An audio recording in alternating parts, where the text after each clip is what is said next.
karena ini sesi yang spesial ya, dan yang ngisi juga orang yang spesial. Jadi bukan ecek-ecek lah gitu. Kalau biasanya kan kita semangatnya di Study Club ini semangat berbagi ya gitu. Jadi yang di-share itu pengalaman riset masing-masing. Jadi istilahnya kalau dalam Islam mungkin nggak ada yang ijtihad lah, semuanya tuh hanya mengcopy paste gitu. Nah, kalau sekarang ini sesinya lumayan spesial, bukan lumayan lagi tapi sangat spesial karena langsung dipandu oleh Kaprodi kita, Kaprodi PGSD, Ibu Siska Prabowo Ningtyas. Selamat malam, Bu. Selamat malam. Nggak janji ya kalau nggak bukan ecek-ecek ya, nggak ada yang ecek-ecek gitu. Ya, tapi Selamat setidaknya malam. tapi setidaknya materinya udah sangat prepare lah. Jadi tadi teman-teman semua, saya sebelum masuk ke room ini jam 6:30 sudah di WA sama Bu Siska. Ini materinya gitu. Jadi padahal sebenarnya kita kalau ngisi di sini nggak ada yang pakai PPT. Cuman hari ini Bu Siska sangat prepare sekali. Jadi wah, ini akan sangat bermanfaat buat kita semua yang sedang menjalani perkuliahan, sedang develop riset masing-masing. Mudah-mudahan ada insight-nya dari pertemuan malam ini. Pertemuan malam ini sebenarnya dinamakan special series karena satu, yang mengisi itu ya certified lah. Kalau biasa kan kita yang ngisi ya kita sharing gitu. Nah, poin pertama kenapa ini special series karena yang mengisi certified. Terus lalu yang kedua, materinya itu sangat spesifik buat malam hari ini, yaitu IR and teknologi. Jadi bagaimana teman-teman di sini nanti akan mendengarkan paparan tentang gimana sih hubungan internasional dan teknologi itu kaitannya seperti apa. Apa sih yang mempengaruhi keamanan nasional, mempengaruhi diplomasi yang didorong oleh teknologi, dan bagaimana peran teknologi dalam politik global di masa sekarang gitu. Gak usah lama-lama, jadi saya akan langsung kasih ke Bu Siska. Saya yang share materi Bu ya, berarti ya. Ya, matur nuwun Mas Bimo. Cuma Siap. sedikit kok, coret-coret sedikit biar nggak gundel di otak gitu ya. Silakan Bu, langsung. Oke, selamat malam semua. Assalamualaikum warahmatullahi wabarakatuh. Senang sekali bisa hadir kembali di ruang Zoom ini dengan Study Club yang diinisiasi oleh Mas Bimo gitu ya. Entah karena motivasinya cari teman ngobrol ya Mas Bimo, karena pusing di kelas gitu ya. Tadi sharing-sharing. Atau memang saya berharap memang Study Club ini bisa berkembang ya seiring dengan tadi Mas Bimo bicara soal tantangan teknologi. Saya kira tahun 2000 ini semua umat manusia dan peradaban dunia saya kira dihadapkan dalam titik no turning point gitu ya.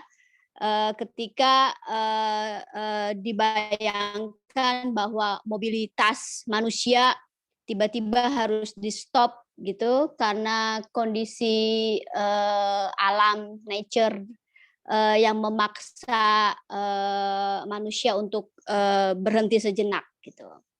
Kalau bicara soal sejarah peradaban terkait dengan pandemi, tentu ini bukan yang pertama kali, ini selalu ada istilah paralelisme dalam sejarah gitu ya. Tapi manusia kok nggak pernah belajar dari sejarah, kira-kira begitu. Jadi semangatnya hari ini mungkin saya hanya sama seperti Mas Bimo. Saya nggak pakai sertifikat ya, Mas Bimo. Cuma kebetulan punya kesempatan duluan belajar dari teman-teman di sini. Belajar punya pengalaman proses menjadi salah satu klub permanen head damage gitu ya. Itu proses dalam hidup, mungkin kalau ditanya gitu gimana prosesnya, mungkin mayoritas akan menjawab tidak mau ngulangi lagi gitu ya. Jadi proses perjalanan akademis yang agak pasti semua orang punya cerita religius di konteks itu ya. Tapi memang proses mengulik, mencari tahu bagaimana kita memahami dunia, bagaimana kita memahami diri sendiri itu ya, tentu itu adalah proses yang tidak pernah selesai. Sampai di titik ini pun saya masih merasa bahwa semakin saya tahu, semakin saya banyak tidak tahu. Jadi kira-kira itu semangatnya. Jadi sesuai permintaan Mas Bimo, ada Mbak Kiki juga di sini ya, sebagai wingman-nya, wingwoman ya, berarti ya Mas Bimo ya, dari wingwoman gitu ya. Mas Bimo janji bulan depan mau sidang ya, Kiki Siap. juga ya. Siap. Amin. Ya, biar speednya bisa lebih cepat. Oke, jadi semangatnya saya hanya ingin mengajak teman-teman untuk reflektif ya. Kemampuan saya tidak sejago Mas Bimo dan teman-teman yang ada di sini, Kiki yang secara ulet dan telaten gitu ya, mencoba mengulik data-data big data, pendekatan kuantitatif. Ini salah satu konsekuensi dari perkembangan revolusi industri, ada teknologi digital. Beberapa literatur atau referensi mengatakan saat ini kita ada di revolusi industri yang keempat ya, setelah ada steam engine, kemudian ada science dan production mass gitu ya, mesin-mesin terutama fossil fuel, bagaimana mesin-mesin dengan penemuan penggunaan minyak bumi gitu ya, itu kemudian mengubah landscape dunia, kemudian kita menghadapi teknologi baru digital, dan sekarang pertanyaannya sudah mulai artificial intelligence dan 3D printing gitu ya. Agak cukup imajinasinya sangat liar sekali gitu ya. Kira-kira beberapa pertanyaan yang sudah muncul dalam lingkup hubungan internasional, misalnya bagaimana mengatur drone gitu ya, dari teknologi digital, kemudian atomisasi, ada artificial intelligence gitu, itu kemudian bicara soal tentara tentara pakai artificial intelligence ya, sudah imajinasinya luar biasa. Kemudian kita membayangkan misalnya bagaimana dengan 3D printing untuk medical gitu ya, sesuatu yang wow, is beyond imagination. Tapi bermula dari titik itu, mungkin slide pertama boleh di-sharing ya Mas Bimo. Saya mempertanyakan, ketika kita bicara tentang teknologi ya, titik utamanya adalah kita bicara human, ilmu sosial selalu bicara human. Human itu kita punya pendekatan mulai dari historis, antropologi, sosial, psikologi, tapi ketika kita bicara tentang dunia humans, teknologi itu tidak bisa dilepaskan dari proses bagaimana manusia itu berkembang gitu ya, bahwa teknologi adalah hasil dari akal cipta manusia untuk mencari solusi dari persoalan-persoalan hidup gitu. Jadi kalau bicara tentang civilization, teknologi adalah bagian dari upaya manusia mencari solusi, kira-kira begitu. Di lingkaran selanjutnya kita kalau bicara teknologi, pasti ketika teknologi ditemukan, ada istilahnya pengaruh teknologi terhadap modernisasi gitu ya. Selalu ada istilah, kalau ada teknologi definisinya bisa luas gitu ya, tapi sesuatu yang diciptakan manusia, yang motivasi awalnya tentu membantu mempermudah pekerjaan atau persoalan sehari-hari gitu ya, kira-kira definisi ringannya seperti itu. Tapi kemudian ketika sebuah penemuan tadi mulai dikenal cross community gitu ya, kita bicara tentang social networks gitu. Ada konsekuensi ketika teknologi yang ditemukan di satu tempat mulai berinteraksi dengan yang lainnya, ada social space di situ. Tentu bayangannya ketika ada social space, ada konteks nation state gitu ya, dibawa. Seringkali yang menjadi persoalan adalah identitas gitu ya. Seringkali kayak yang terjadi di konstruksi identitas Indonesia gitu ya, bahwa kesadaran tentang nasionalisme Indonesia itu kan muncul setelah baru-baru gitu ya, setelah misalnya ada konstruksi sosial sebelumnya gitu ya, dan social network ini tidak hilang dengan konteks nation state tadi. Dan di lingkungan luar, kira-kira kita bicara international relation sebagai sebuah pendekatan atau pengetahuan baru. Kalau kita bicara tentang international relation sebagai studi, ini termasuk studi yang munculnya baru sekali di abad 20-an gitu ya, 1920. Teman-teman tentu tinggal mengulang lagi bahwa motivasi awal studi ini muncul adalah sebagai upaya tadi manusia mencari solusi, memahami kenapa makhluk yang namanya negara itu suka banget berantem gitu ya, sampai at stake hanya atas dasar kepentingan politik atau atas dasar kekuasaan dan penguasaan sumber ekonomi mungkin ya. Kemudian di titik tengahnya tadi humans gitu ya, mesti harus dikorbankan. Jadi kira-kira saya menggunakan ini untuk melihat kompleksitas layer ketika kita bicara teknologi, itu layer pemahamannya akan berlapis seperti ini gitu ya. Bagaimana awal dari sebuah teknologi ditemukan itu sebagai upaya akal cipta manusia untuk menemukan solusi atau masalah gitu, dan kemudian ketika teknologi itu mulai tersebar atau merasa ada yang dibutuhkan di wilayah lain atau negara lain atau komunitas lain, akan selalu ada kondisi atau pertanyaan bahwa apakah penggunaan teknologi ini, yang katanya ada dua koin dari setiap penemuan teknologi, persis sama seperti ilmu itu bisa digunakan baik atau buruk gitu ya, tapi it's just a tools, kembali lagi kepada sumber utamanya adalah manusia ya. Nah, jadi bagaimana saya mencoba memahami teknologi selalu akan ada di layer seperti ini gitu ya, bahwa ada proses bagaimana teknologi yang awalnya sebagai tools itu kemudian bisa menimbulkan kondisi yang berbeda. Nah, dari konteks layer ini, pemahaman bahwa penemuan teknologi dan konteks teknologi selalu ada lapis seperti ini. Di slide selanjutnya saya coba kemudian mempertanyakan lagi, boleh ya Mas Bimo ya?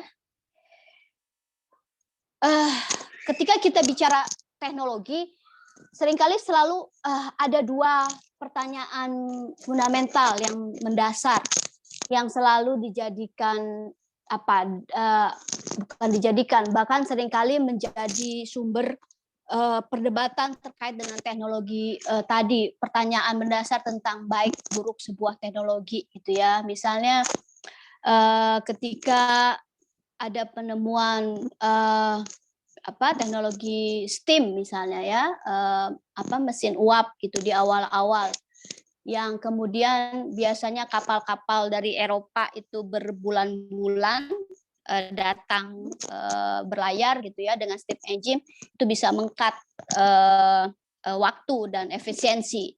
Tapi kemudian kita melihat karena akses yang dibuka tadi, kita melihat ada akumulasi dan misalnya ketika atom ditemukan gitu ya. Nah, sebuah teknologi atau sebuah ilmu teknologi yang ditemukan karena keilmuan tadi itu pada dasarnya selalu berpusat pada dua persoalan ini gitu ya, terkait dengan right-nya tadi, teknologi tadi, apakah teknologi yang ditemukan oleh seorang manusia atau sebuah komunitas itu kemudian bisa diakses dan bermanfaat punya yang lain. Jadi bagaimana property right itu diatur dan aksesnya tadi gitu ya. ini menjadi persoalan mendasar dari hubungan internasional, dari studi-studi politik dan politik ekonomi, misalnya selalu terkait dengan teknologi ini, gitu ya. Dan kata kuncinya selalu pasti teknologi atau penemuan ini akan terjadi dari sebuah peradaban yang memang mendukung sebuah pengembangan, atau sekarang indikatornya adalah research and development. Kalau lihat datanya World Bank atau datanya OCDC gitu ya, negara-negara yang punya kapasitas teknologi yang bagus gitu ya, pasti dia alokasi budget untuk research and development-nya tinggi, untuk pendidikan tinggi, sehingga konsekuensinya pasti ada nilai tadi, rights-nya tadi. Pertanyaannya selanjutnya adalah apakah rights-nya ini bisa diakses oleh siapa aja. Jadi ketika kita bicara teknologi, selalu perdebatannya terkait dengan siapa yang bisa menggunakan teknologi ini, gitu ya, aksesnya, dan siapa yang punya hak untuk mengatur siapa dapat apa, kira-kira gitu. Jadi pertanyaan mendasar setiap kita bicara tentang teknologi tentu dikaitkan dengan property rights dan akses, gitu. Nah, ini yang menjadi menarik misalnya ketika kita coba refleksikan tadi ya, at least misalnya perilaku negara terhadap akses maritim tadi. Ini hanya refleksi saja dari sedikit cerita di disertasi saya gitu ya. Kalau sekarang orang ribut-ribut tentang maritim, tentang akses fishing dan lain-lain gitu ya. Khususnya di kawasan Asia Tenggara misalnya, negara itu baru peduli dengan ngatur atau ngambil pajak gitu ya, kira-kira dari kegiatan fishing itu baru fenomena di abad 20 gitu ya, di awal-awal 19 sekian. Terutama ketika tadi karena mesin uap ditemukan, kapal-kapal bisa jalan lebih cepat, gitu ya. Jadi waktu itu banyak kapal-kapal dari UK gitu datang ke sekarang namanya Australia, gitu ya. Tapi di atas Western Australia itu untuk ngambil kerang sama surfers gitu ya, karena dibutuhkan oleh pasar Inggris waktu itu untuk fashion style-nya mereka gitu ya. Tapi kemudian tadi ini property rights, ada akses, makin banyak kapal-kapal Inggris datang ke Australia, akhirnya berujung dengan kolonialisasi yang kita tahu Australia sekarang gitu ya. Tapi semangat bahwa sumber daya maritim itu adalah common heritage, siapa aja boleh datang, sampainya akhirnya pada titik over exploited gitu ya. Kemudian orang baru ribut tentang akses gitu. Jadi selalu bicara terkait dengan property right dan akses. Selanjutnya Mas Bimo. Nah, dari sini kembali lagi gitu ya, ketika ada persoalan property rights tadi dan akses, kemudian responnya seperti apa yang kemudian dihadapi oleh komunitas kira-kira ya. Balik lagi akan selalu ada different interpretation of every layer gitu ya. Bagaimana individu, community, nation state, dan regional dan global kemudian mencoba untuk tarik-tarikan antara teknologi yang akan digunakan tadi, gitu ya. Kira-kira itu pemanfaatannya seperti apa, gitu ya. Contoh kecil misalnya definisi tentang ini pengalaman reflektif, pengalaman riset saya misalnya ke Papua gitu ya, makna tentang hidup bersih atau sanitasi gitu ya, mungkin bagi konteks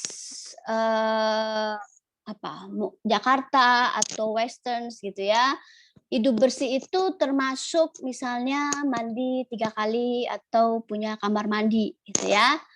Tapi ketika sebuah tatanan sosial tadi balik lagi ke individu, ada komunitas gitu ya. Ini persoalan antropologi, sosiologi sekali bagaimana kemudian teknologi itu kalau dia tidak dimiliki, tidak muncul dari komunitasnya tapi ditransfer, pasti ada adaptasi di situ ya. Jadi kira-kira balik lagi ke cerita tadi, ini selalu teringat di benak saya selalu adalah mungkin bagi beberapa komunitas sosial termasuk saya gitu ya, yang akses tadi terhadap teknologi yang sudah menjadi biasa, tapi ketika itu belum biasa di sebuah negara, jadi ada konteks ketimpangan bagaimana memahami teknologi tadi gitu ya. Mungkin ini logika yang sama ketika mungkin semangat awalnya internet ditemukan, ada sosial media adalah semangatnya komunikasi biar cepat dan lain-lain, tapi kita melihat bagaimana proses pemahaman dan penerapan teknologi itu kemudian memiliki warna yang bermacam-macam di setiap komunitas, setiap negara. Misalnya salah satu dampak atau efek dari teknologi digital atau sosial media yang sudah kita identifikasi, at least ketika internet pertama kali ditemukan tahun 74 gitu ya. Teknologi internet itu dikatakan sudah muncul tahun 74 gitu ya. Kita lihat lipsnya di tahun 2000 sekarang bagaimana kemudian ketika tadi rights-nya tadi dan aksesnya kemudian bisa tersebar gitu ya. Kita melihat bahwa ada dampak-dampak yang kemudian seringkali ada yang mungkin bisa sesuai dengan istilah judulnya hari ini ya, diprediksi atau trennya seperti apa, tapi tetap ketika kita melihat trennya dari teknologi internet misalnya yang ditemukan tahun 74 kemudian berkembang jadi web gitu ya, kemudian jadi digital dan ada implikasinya dari sosial media. Saya termasuk generasi yang mengalami belum ada internet dan ada internet gitu ya. Jadi logikanya saya masih fine aja misalnya tidak menggunakan teknologi itu, tapi baik lagi ke tahun 74 sudah ditemukan, kita melihat di tahun 2000-an bagaimana interpretasi dan pemahaman penggunaan internet misalnya digunakan sebagai tools untuk mengakumulasi awareness. Kita melihat misalnya ada fenomena Arab Spring gitu ya di Indonesia saat ini, misalnya bagaimana sosial media yang noisy dan crowded punya dampak terhadap eskalasi konflik termasuk hate speech dan lain-lain gitu ya. Jadi balik lagi ke siklus ini bahwa teknologi itu selalu akan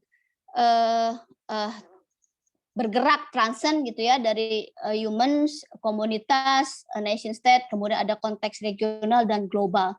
Dan ini yang kemudian akan mempengaruhi tadi hubungan antara kita bicara tentang IR gitu ya, kita bicara tentang hubungan internasional gitu. Bagaimana kemudian subjek-subjek tadi mencoba berinteraksi dan memahami teknologi itu. Nah, balik lagi ke cerita tadi di Papua ya, itu selalu saya ingat karena tadi buat saya waktu itu merasa definisi tentang kamar mandi, hidup sehat, itu sesuatu yang saya sejak lahir sudah terbiasa gitu ya. Tapi ketika saya harus saya waktu itu field research itu selama tiga minggu gitu ya, 3 hari saya terpaksa tinggal di suatu desa yang saya membutuhkan waktu 2 hari 2 malam untuk ke desa itu dengan menggunakan perahu gitu ya. Dia di tengah danau dan di sana ada program pemerintah bikin kakus gitu ya, bikin kamar mandi gitu. Tapi selama 3-4 hari saya di desa itu ternyata tidak ada sama sekali konsep itu di masyarakat gitu ya. Jadi kamar mandi itu hanya dibangun di ujung muara tempat kita masuk gitu ya. Tapi itu kayak simbolik aja mungkin, dan itu tidak digunakan oleh masyarakat gitu ya. Masyarakat tetap mandi di kali gitu, kalau mau buang air tetap di di bawah rumahnya gitu. Poin saya adalah bahwa seringkali teknologi yang diekspor gitu ya, yang ditransfer, yang dianggap di suatu komunitas itu baik atau berguna, ketika ditransfer mentah-mentah gitu, itu kemudian ada proses adaptasi yang mungkin tidak expected. Jadi poinnya adalah selalu kita harus aware terhadap asumsi sebuah komunitas terhadap teknologi yang berkembang. Boleh selanjutnya Mas Bimo?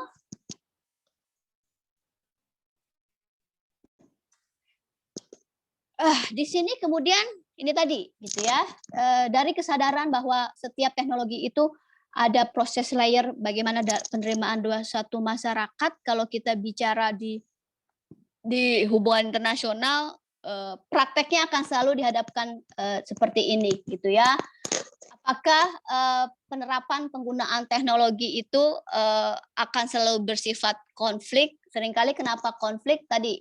Karena konteksnya orang yang merasa menemukan itu, merasa punya hak property rights, dia pengen untung selalu gitu ya.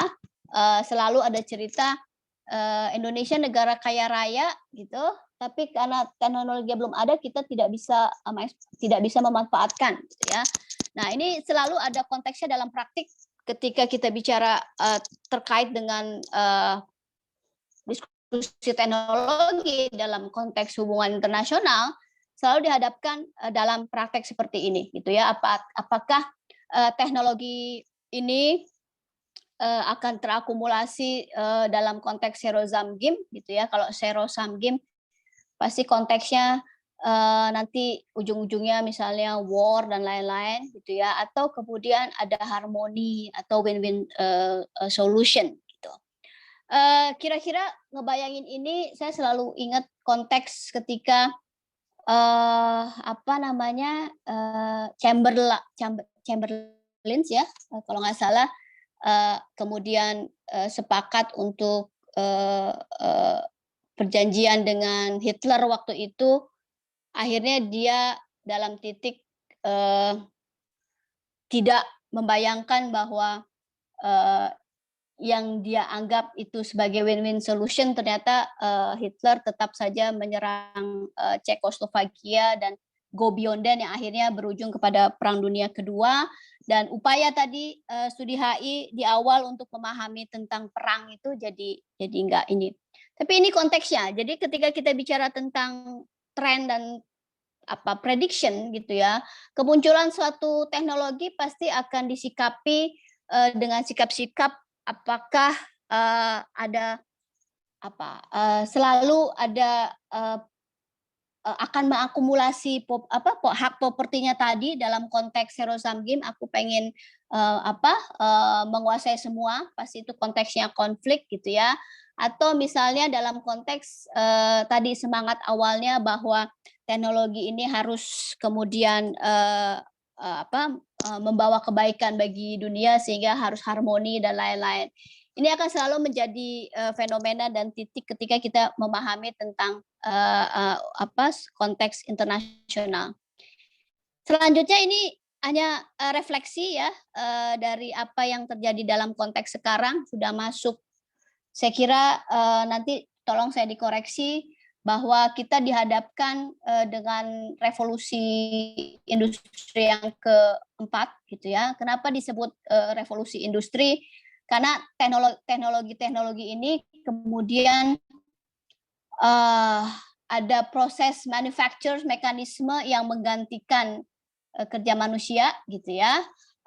Revolusi teknologi yang pertama dan berujung kepada kedua, kemudian memunculkan ide-ide sosialismenya Karl Marx, ada alienasi gitu ya, bagaimana teknologi itu tadi dari dua koin tadi ternyata tadi ketika ada akumulasi zero sum game atau mau win-win solution, kemudian ada konteks perubahan terhadap peradaban. Tapi ini coba yang saya reflektifkan terkait dengan tren dan prediksinya. Mungkin saya tidak menggunakan pendekatan yang dilakukan oleh Mas Bimo dan Kiki dengan big datanya, karena Mas Bimo aja hampir setahun ya ngolek-ngolek ya gitu. Kiki aja mau hampir setahun nggak selesai. Tapi konteksnya adalah kita memasuki dunia dengan tantangan teknologi, ada digital yang mulai jadi perbincangan sekarang adalah artificial intelligence. Kalau kita ngelihat film Matrix gitu ya, tadi bayangkan internet itu sudah ditemukan di tahun 74 gitu. Kemudian tahun 90-an katanya artificial intelligence sudah masuk dan hologram. Jadi proyeksi film-film Hollywood gitu ya, itu imajinasi tentang prediksi masa depan gitu, ketika ada worst scenario artificial intelligence tadi, mesin-mesin tadi kemudian membuat human tadi menjadi tergantikan. Tapi terkait dengan tantangan teknologi sekarang yang kita hadapi tadi, ada digital, ada artificial intelligence, yang incoming tadi kemampuan otomisasi semua sistem di memorinya diambil alih oleh mesin-mesin ini, gitu ya. Saya exciting misalnya kalau lihat-lihat sound fiction. Saya termasuk yang ketika baca Harry Potter gitu ya, awal-awal baca Harry Potter membayangkan lukisan bergerak sendiri, itu belum kebayangkan gitu ya. Tapi dengan teknologi sekarang face identification dan lain-lain, kalau lihat Instagram atau Facebook saat ini gitu ya, ada aplikasi yang foto bisa nyanyi-nyanyi, instan bisa bergerak gitu ya. Itu sesuatu yang bagaimana ketika teknologi ini kemudian tadi membuka imajinasi luas manusia tadi, gitu ya. Nah, kira-kira kalau kita bicara tentang tantangan teknologi dalam konteks studi HI dan pengaruhnya terhadap peradaban, gitu, saya mencoba mencatat 4 hal ini yang kemudian kalau bicara tentang tantangan 2021 itu ya. Apa sih? Tentu kalau dalam konteks international relation dan diplomasi, nanti saya lihat di sini ada Mas Andri mungkin ya, teman-teman yang bergerak di praktis bisa melihat bahwa penemuan digital misalnya itu mengubah landscape bagaimana negara berkomunikasi satu sama lain. Gitu. Bahkan ada perdebatan apakah masih perlu menempatkan diplomat misalnya di negara ketika informasi sekarang bisa cepat diperoleh dengan platform ini.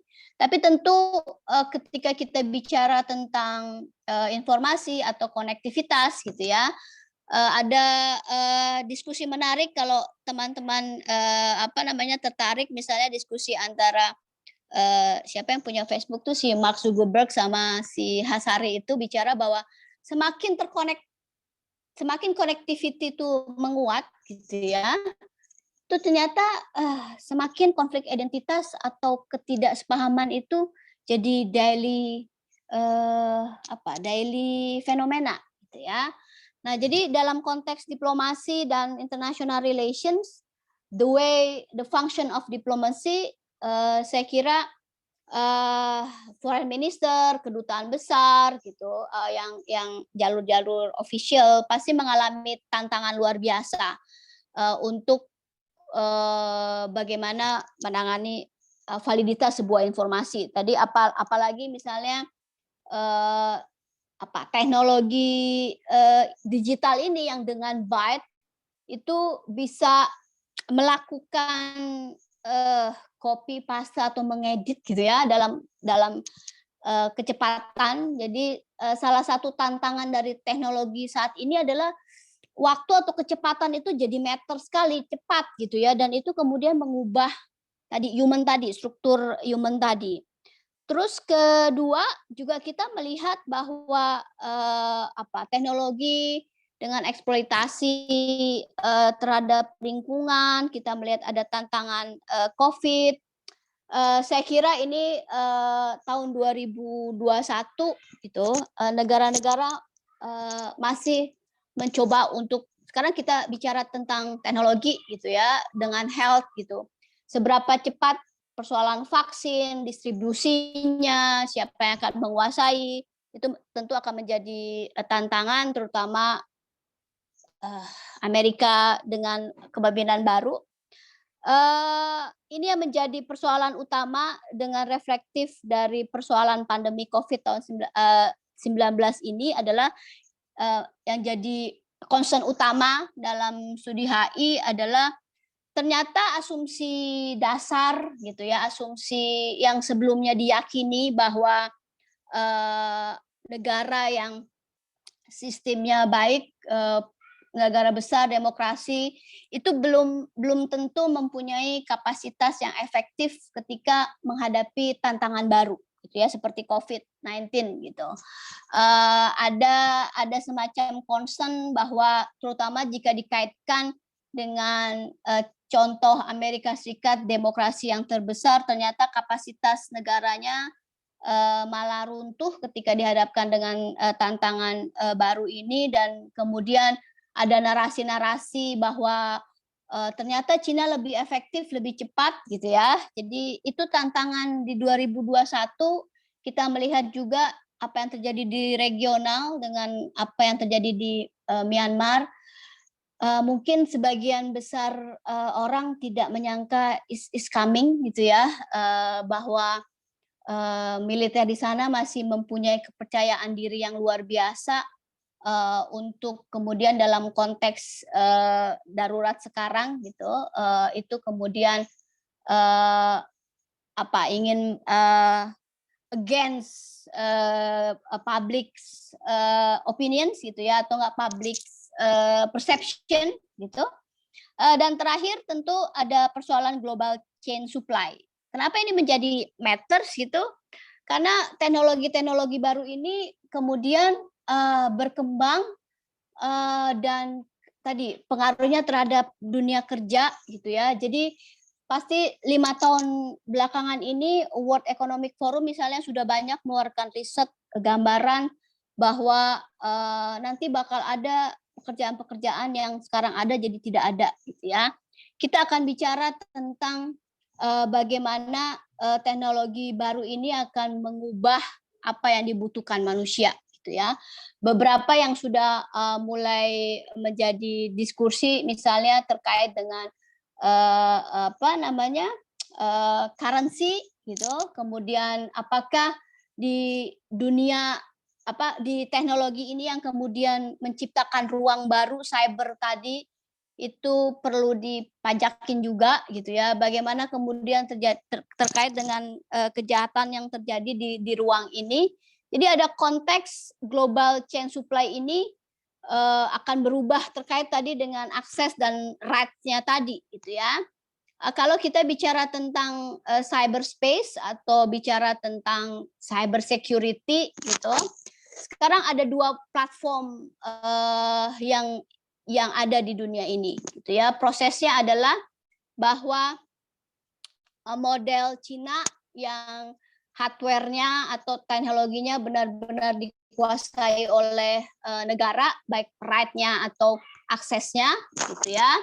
Atau sisi seperti Amerika Serikat gitu yang right-nya dan aksesnya diberikan kepada private, kepada bisnis gitu ya. Peran negara hanya sedikit. Nah, Indonesia yang termasuk di tengah-tengah ini gitu, karena tadi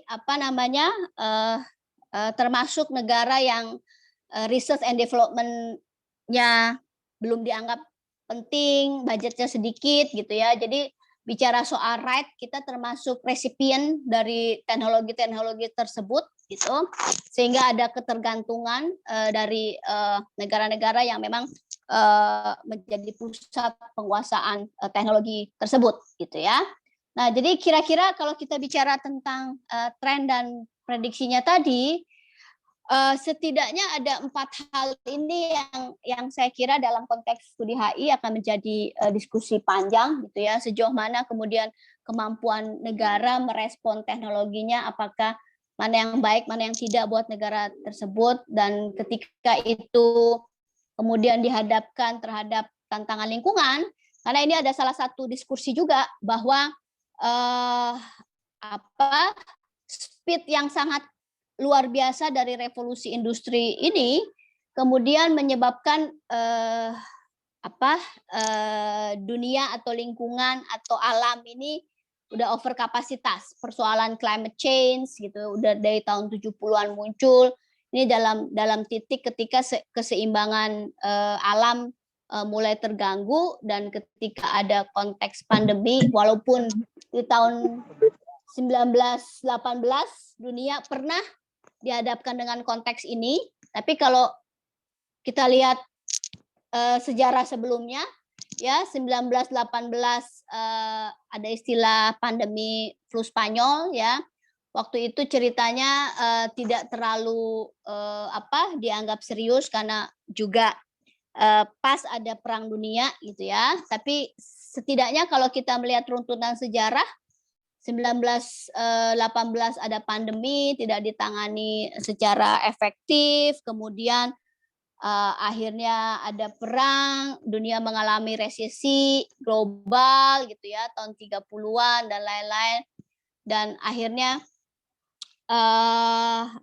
we live with the flu gitu ya, dan kita melihat virus-virus ini ternyata beradaptasi dan ada variannya seperti ini.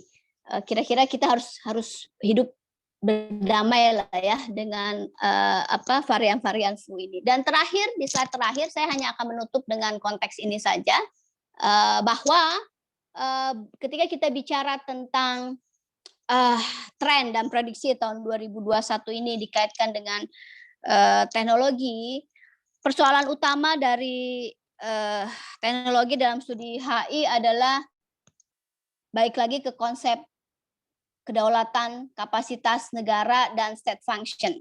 Karena balik lagi, studi HI atau hubungan internasional itu adalah studi yang mencoba memahami makhluk yang namanya negara yang dia berkembang atau evolve gitu ya.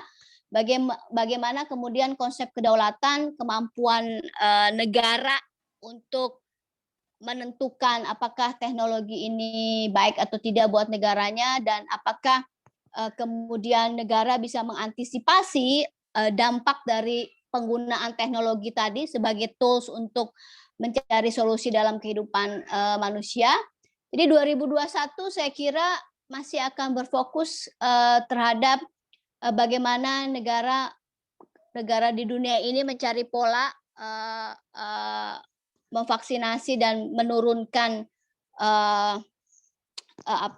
dampak buruk dari COVID-19 ini. Beberapa studi sudah dilakukan, ada yang pasti 2021 dikatakan free from COVID, tidak ya, karena narasinya yang saya pahami ya akhirnya kita harus live with this virus gitu ya. Dan di sisi lain adalah global chain supply ini. Pemaksaan untuk lockdown yang mengakibatkan mobilitas manusia ini terpaksa harus freeze atau diam sesaat, ini kemudian membutuhkan negara untuk rebound ekonomi recovery segera gitu ya. Nah, di antara dua hal penting ini kita berharap bahwa dari tadi fungsi negara yang benar-benar lebih human study ya, lebih perspektif human security-nya tadi itu bisa memitigasi dampak yang buruk, atau kemudian kita harus bicara soal kemampuan negara untuk mengantisipasi worst scenario. Kalau kita bicara tentang refleksi Indonesia gitu, saya kira 2021 ini kita sudah harus sabar untuk menjaga jadi saksi drama-drama politik menuju 2024 gitu ya. Domestically itu menjadi tantangan dan kemudian bagaimana recovery ekonomi ini bisa berjalan dengan mitigasi gitu, tidak sampai the worst skenario misalnya sudah ada early warning system pariwisata kalau nggak rebound cepat nanti dampaknya. Jadi perdebatan-perdebatan health atau ekonomi itu harus mampu dicari, kita harus bisa memitigasi daripada harus menyentuh worst skenario. Dunia pernah punya memori akhirnya tadi karena mau zero sum game akhirnya ke konflik gitu ya. Lebih baik kita perang gitu ya karena those political decision gitu. Dikaitkan dengan Myanmar misalnya, saya hanya melihat bahwa Myanmar mungkin tantangan utama Indonesia untuk menjadi leadership dalam konteks tadi, bagaimana Indonesia bisa menjadi contoh untuk melakukan mitigasi, jangan sampai ada worst skenario dalam konteks tadi bahwa persoalan vaksin dan perubahan global chain supply ini gitu ya, ekonomi yang sumber-sumber pendapatan yang harus berhenti dan harus rebound gitu, terutama dengan tantangan ada orang miskin baru kira-kira begitu ya, dan bagaimana kemudian balik lagi ke kapasitas negara dan fungsi negara untuk memastikan human citizen-nya gitu untuk mendapat perlindungan. Mungkin saya berhenti di situ ya, semoga tidak bertele-tele dan saya malah mengharapkan ada refleksi dari teman-teman yang hadir malam ini. Terima kasih Mas Bimo.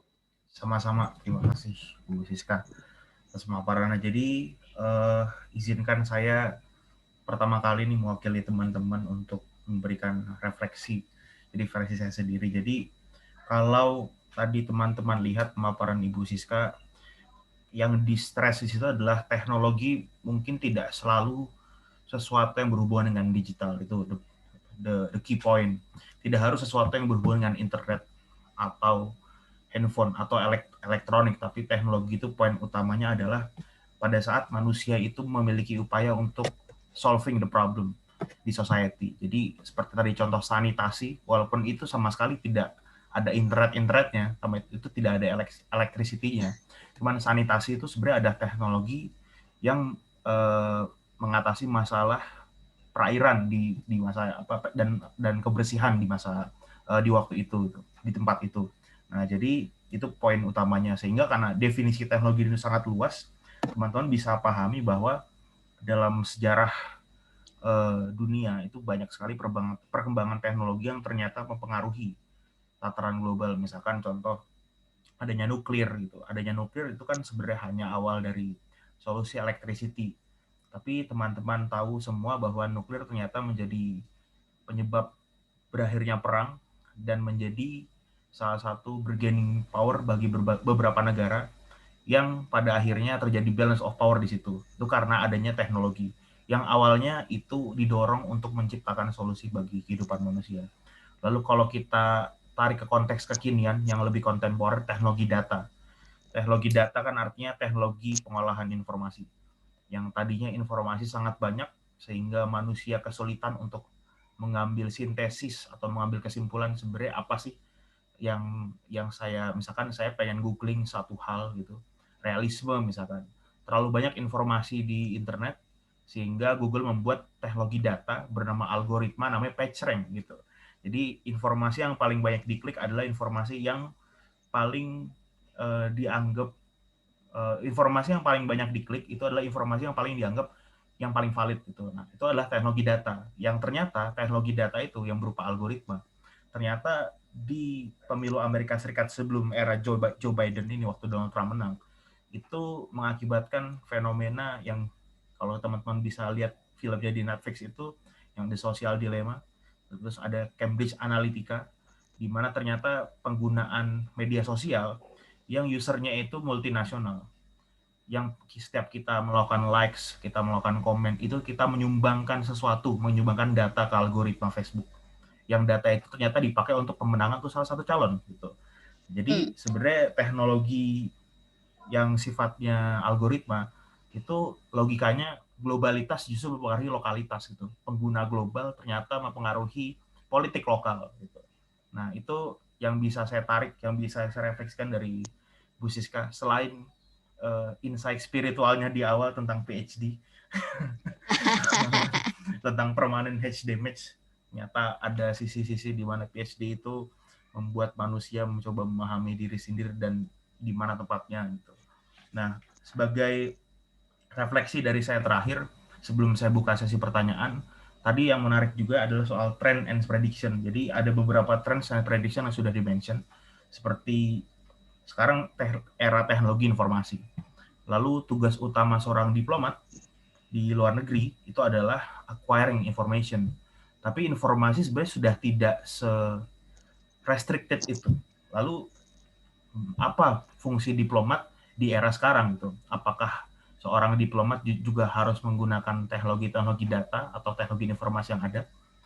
Atau teknologi informasi justru bisa membantu keputusan seorang diplomat dengan algoritmanya? Nah, itu bisa menjadi pertanyaan lanjutan. Lalu ada teknologi AI juga. Nah, kalau teknologi AI tadi yang disebutkan, yang paling saya dapatkan itu adalah bagaimana user-user yang AI itu kan terbentuk dari kumpulan data. Jadi kumpulan informasi, kumpulan data, sehingga yang nggak punya jiwa, itu robot kan nggak punya jiwa, itu dia bisa mengambil keputusan karena banyaknya data historis dari manusia. Nah, dan data-data itu dikumpulkan dari seluruh dunia, multinasional, yang ternyata itu dari kasus Amerika Serikat di pemilu lalu, Donald Trump melawan Hillary Clinton, itu ternyata algoritmanya bisa dipakai. Jadi premisnya adalah globalitas mempengaruhi lokalitas kalau AI gitu. Lalu ada juga poin soal teknologi itu kan tidak, saya ulangi lagi tadi penjelasannya, teknologi tidak selalu soal teknologi informasi, gitu, tapi juga sesuatu yang bisa memberikan solusi untuk kehidupan sekarang. Yang paling top dan hit sekarang kan adalah penanganan pandemi COVID-19. Dan teknologi yang paling dibutuhkan sekarang adalah teknologi vaksin. Gitu. Jadi teknis dan logos tentang vaksin itu sangat dibutuhkan. Lalu yang terakhir adalah soal global chain supply yang ternyata adanya teknologi ini mempengaruhi bagaimana negara melakukan production. Yang tadinya production itu depending by human, tapi sekarang production itu dilakukan secara automation, menggunakan AI, dan AI disuplai dari datanya dari manusia dari seluruh dunia. Gitu. Itu ternyata merubah currency, tadi adanya Bitcoin misalkan, merubah definisi kedaulatan, yang tadinya kedaulatan itu hanya dihitung dari di mana lokasi tanah, sekarang juga dihitung dari di mana lokasi server gitu. Lalu juga adanya soal ekonomi digital, apakah tadi adanya pemain-pemain global, misalkan kalau di e-commerce ada Lazada, misalkan ada Shopee, yang itu jelas produk dari luar negeri, itu apakah Netflix, apakah aktivitasnya di internet itu yang mengambil pasar Indonesia juga harus dipajakan, itu juga bagian dari kajian IR dan teknologi. Lalu soal platform teknopolitics lah bahasa kerennya gitu. Jadi ada dua pendekatan yang sekarang marak digunakan. Kita generalisir saja pendekatan Cina dan Amerika gitu. Di mana yang variabel dari pendekatan teknopolitics ini kan akses dan rights gitu. Jadi teknologi selalu membicarakan soal akses dan property rights. Kalau Cina itu menggunakan pendekatan ruled by state. Jadi akses dan rights itu dimiliki oleh negara, jadi tidak dimiliki oleh personal. Lalu kalau misalkan pendekatan USA itu yang lebih kapitalisme, misalkan itu lebih menekankan akses dan rights itu dilepaskan kepada private sector. Nah, ini menjadi pertanyaan yang mungkin harus kita jawab bersama-sama. Nah, itu kalau dari saya, sebelum saya lempar ke teman-teman, mungkin dari rekan saya Mas Fahmi atau Kiki mau berkomentar dulu. Kalau nggak ada. Oke. Kalau nggak ada, mungkin teman-teman ada yang mau ditanyakan? Ada yang mau didiskusikan? By the way, si Alibaba itu gimana ya? Ketemu kan ya? Saya jadi ingat kamu ngomongin itu tadi. Ketemu, Bu. Ketemu ya? Jadi Oke. ketemu ya. Jack Ma. Jack Ma ya. Ketemu. Oke. Gimana teman-teman? Ada yang mau didiskusikan? Kalau belum, saya yang punya pertanyaan nih justru. Jadi tadi saya lihat di dua slide terakhir itu ada buletan yang paling sebelah kiri itu soal diplomasi. Jadi ada hubungan antara teknologi informasi dan diplomasi. Nah, tadi kan Bu Siska sangat fokus membahas teknologi in general sebenarnya. Tidak hanya teknologi informasi. Bisa nggak Bu dielaborasi lebih dalam lagi? Dalam diplomasi itu apa sih pengaruhnya teknologi sekarang dan bagaimana diplomasi harusnya berubah dengan adanya teknologi informasi sekarang? Dari saya itu. Oke, thank you. Bimo, maaf ya, ini saya diskusinya akan general banget, reflektif ya. Mungkin tidak spesifik ke digital seperti digital clubs, tapi kenapa saya membawa dalam konteks ini, karena selalu dalam konteks perdebatan gitu ya, itu akan ada pendulumnya selalu gitu. Jadi saya mencoba memframe seperti itu. Tapi balik lagi, kata kuncinya di informasi ya. Kalau kita bicara tentang IR, kita bicara tentang diplomasi gitu. Katanya sekarang emas bukan lagi barang yang sangat berharga gitu ya, informasi akan berharga gitu. Ini kenapa menjadi penting? Karena tadi perdebatan pertama adalah dulu ada mekanisme diplomat dikirim karena untuk mencari informasi dan memverifikasi informasi gitu ya. Jadi ada fungsi khusus untuk melakukan itu. Tapi sekarang saya membayangkan saya termasuk dulu generasi yang haus informasi gitu ya. Jadi saya cari jurnal aja susah gitu ya, cari buku aja susah gitu. Nah, sekarang dengan tadi ketika manusia dihadapkan dengan cari informasi susah, kemudian muncul ide katanya internet ditemukan tahun 74 itu mulai mengkoneksi komputer gitu ya. Saya termasuk generasi pertama yang awalnya baru belajar DOS gitu ya, dengan Linux atau Windows gitu. Cari informasi yang dicari gitu.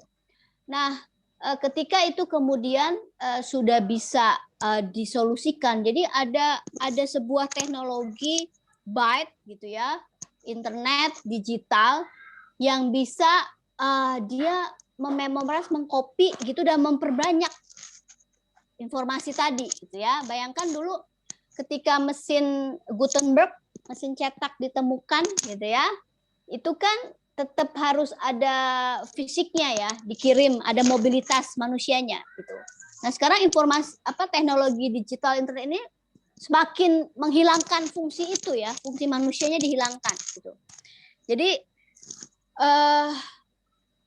kenapa saya balik itu? Jadi saya mencoba memahami logika generasi yang muncul ketika teknologi ini sudah hadir gitu. Jadi bayangkan teknologi yang datang, jadi informasi itu banjir gitu ya. Jadi persoalannya sekarang malah ini informasi beneran atau fabrikasi gitu ya. Karena ada proses tadi bisa diedit, bisa di-cloning gitu ya. Yang saya coba bayangkan misalnya saya refleksi ke anak-anak kecil atau keponakan saya gitu ya. Dia bangun tidur udah main HP gitu, dia bisa menciptakan dunianya sendiri loh di iPad atau handphonenya dia gitu ya. Balik lagi ke poin kamu tentang IR dan diplomasi gitu. Jadi bayangan tentang informasi itu sekarang tantangannya adalah terlalu banyak informasi sampai ketika kita kebingungan harus memverifikasi mana yang benar-benar tadi. Tadi Bimo sudah nyebut satu kata kuncinya dari artificial intelligence machine ini adalah soul-nya, jiwanya gitu ya. Manusia tidak bisa di-replace. Mesin artificial intelligence ini mungkin bisa pinter, bisa tapi ketika kita bicara tentang soul, tentang integritas, ada konteks budi, balik lagi ke manusia gitu ya, yang kemudian trust social connection tetap harus hadir. Nah, saya kira perdebatannya sekarang kalau dikaitkan dengan digital teknologi dengan akibat dari adanya digital ada ruang baru. Dalam konteks HI sekarang perdebatannya adalah sudah tidak didebatkan lagi apakah teknologi ini baik atau buruk, sama seperti globalisasi ya gitu. Apakah ini buruk atau tidak?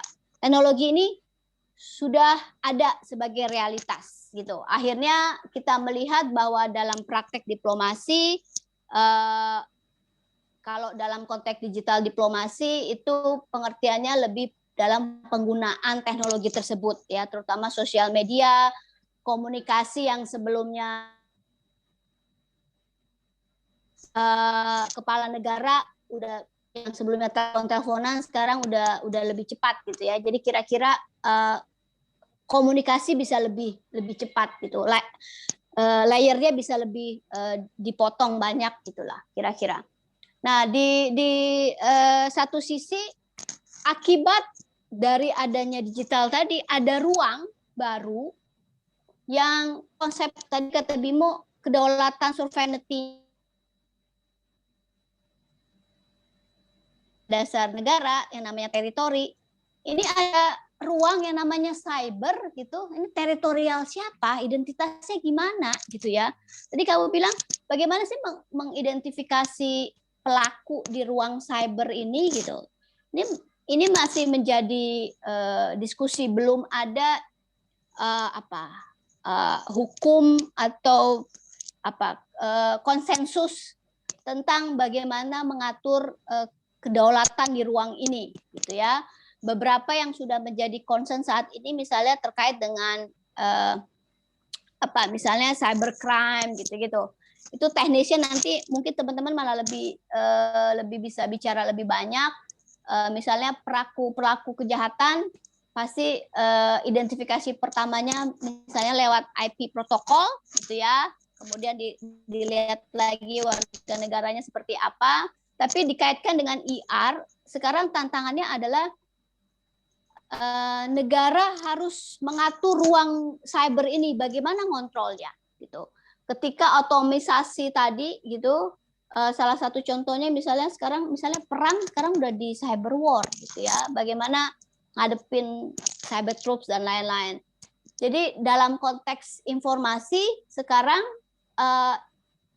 kebutuhan untuk memverifikasi informasi itu, jadi bukan informasinya dicari sekarang, nggak usah datang juga informasinya banyak gitu ya. Jadi bagaimana memfilter itu. Semoga saya menjawab pertanyaan ya. Oke, itu Bim. Jadi yang Ibu tadi jelaskan sebenarnya cocok ini dikomentarin sama Kiki nih, karena Kiki kan ahli information operation ya. Ya. Kiki boleh dong silakan, Ki. dua patah kata Kiki. Kiki kan melihat fenomena yang terjadi di Hong Kong, bagaimana sebuah negara bernama Amerika itu melakukan operasi informasi di sana. Nah, mungkin Kiki bisa mengaitkan nih, Ki. Sebenarnya yang terjadi apa sih, Ki, di zaman sekarang ini di dalam konteks hubungan internasional dan teknologi? Mohon, Ki, 1-2 patah katanya, Ki. Waduh, Mas Bimo nih. Bocoran buat sidang ya. Aku menteror sekali ya, enggak ya? Enggak. Sejujurnya aku nih lagi switch jadi anak IT, Bu, karena salah satu baiklah. di teori aku tuh IT banget lah. Jadi masih belajar juga. Sebenarnya untuk sekarang itu benar kata Mas Bimo tadi. Sovereignty itu sekarang enggak hanya diukur dari tanah, air, tanah, pokoknya darat, lautan gitu-gitulah. Tapi lebih ke cyber, kayak penempatan server kita itu ditaruh di mana, itu juga salah satu sovereignty kita. Kalau memang kita concern sama data protection, tentunya server itu akan berada di dalam negeri gitu. Nah, itu lebih menjamin bahwa data kita akan aman di situ. Lalu tadi saya juga ngelihat ada di slide keberapa itu Bu Siska menuliskan ada mitigasi di situ. ada, mungkin saya mau sharing aja, beberapa waktu lalu saya ikut workshop dengan Cyber Capacity Unit-nya UK. Ada 4 hal yang mungkin bisa kita adopsi juga sebenarnya di dalam negeri, dan mungkin ini bisa jadi masukan juga untuk ke depannya. Yang pertama itu untuk manage security risk, itu termasuk di dalamnya itu ada pemerintah yang berperan, lalu ada manajemen resikonya, lalu manajemen asetnya, lalu setelah itu ada proses datanya, dan ada supply chain-nya juga di situ. Yang kedua itu ada protect data terhadap cyber attack. Karena cyber attack itu saya banyak mencari tahu, semakin mengerikan. Bahkan sekarang saya jadi lebih berhati-hati untuk memilih aplikasi, bahkan informasi yang terkait data pribadi saya sekarang lebih selektif lagi untuk mau di-share-nya kemana aja nih, kayak gitu. Itu termasuk juga harus ada policy-nya sebenarnya. Pertama policy-nya, lalu ada kontrol, akses kontrolnya ini siapa yang akan punya kapasitas. Lalu data security sendiri, lalu sistemnya juga harus dibangun, dan juga nggak kalah pentingnya ini manusianya. Sebenarnya individunya harus di-training, ada awareness, ada training dari pihak-pihak terkait yang lebih khusus terkait hal ini. Lalu yang ketiga juga ada detect security events. Nah ini nih yang ngeri banget. Jadi ada aktivitas yang anomali nih, kita nggak tahu dari siapa dan tujuannya apa, itu kadang-kadang menyerang. Nah untuk yang China sendiri, China itu dia semangatnya itu yang dapat merespon ataupun rencana yang dapat merespon dan merecovery jika adanya insiden. Jadi jangan kalau udah ada insidennya nih, baru kita bingung kelabakan ini gimana ya, baru ngumpulin semua pakar-pakarnya. Harusnya dari awal itu memang sudah ada jadi harus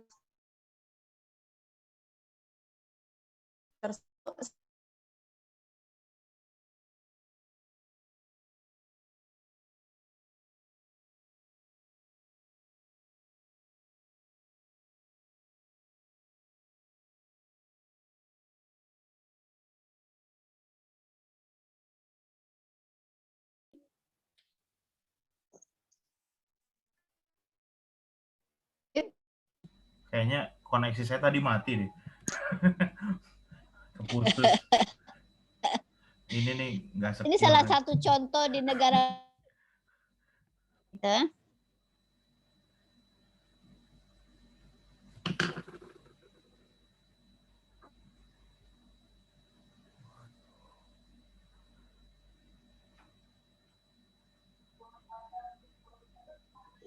Si putus-putus ya, Bim? Enggak, udah Nah, sekarang. sekarang udah nih. Aduh. Sorry. Nasib negara berkembang beginilah ya. Apa-apa.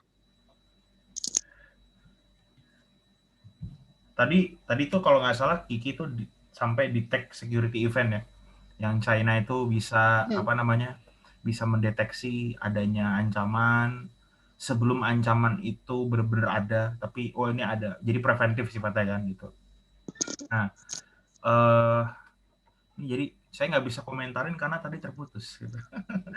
Jadi saya mau kasih teman-teman kesempatan nih untuk berkomentar, untuk bertanya, untuk berdiskusi. Silakan kalau ada dari teman-teman yang mau berkomentar, mau bertanya, langsung aja dibuka mute-nya, langsung ngomong aja. Yes. Kalau malu ya tulis aja pertanyaan di chat. Kalau sebenarnya saya pengen minta pendapat teman saya nih, Mas Afrizal nih. Aduh, luar biasa nih. Mas Afrizal masih stay on nggak, Mas Afrizal?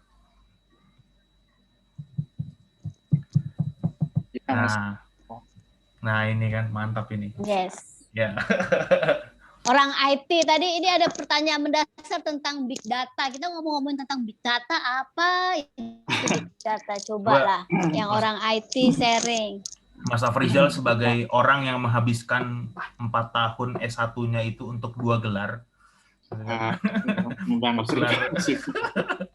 untuk gelar teknik informatika dan hubungan internasional kan pasti wawasannya lebih komprehensif nih gitu. Coba Mas Afrizal dari pemaparan Bu Siska dan Mbak Kiki tadi, boleh nggak kasih kami komentar, boleh nggak kasih kami insight hubungannya teknologi data sama hubungan internasional itu kayak gimana Mas? Teknologi data ya, teknologi informasi. Monggo Mas. Terima kasih Mas Bimo. Izin Bu Siska saya nimbrung. Monggo loh, saya pengen belajar loh dengan ahli IT loh. Enggak.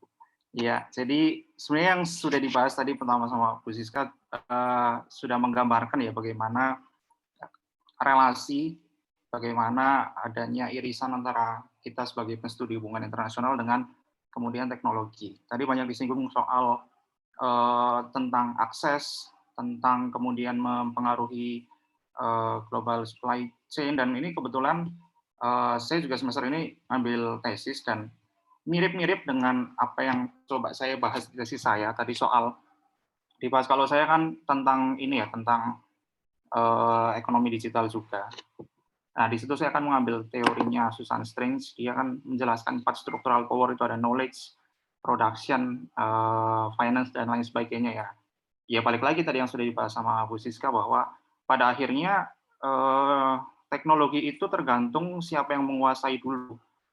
Dan ya akhirnya bagaimana memanfaatkan penguasaan terhadap teknologi itu untuk menciptakan profit, ya, menciptakan keuntungan. Itu yang kemudian disebut structure of knowledge kan di situ.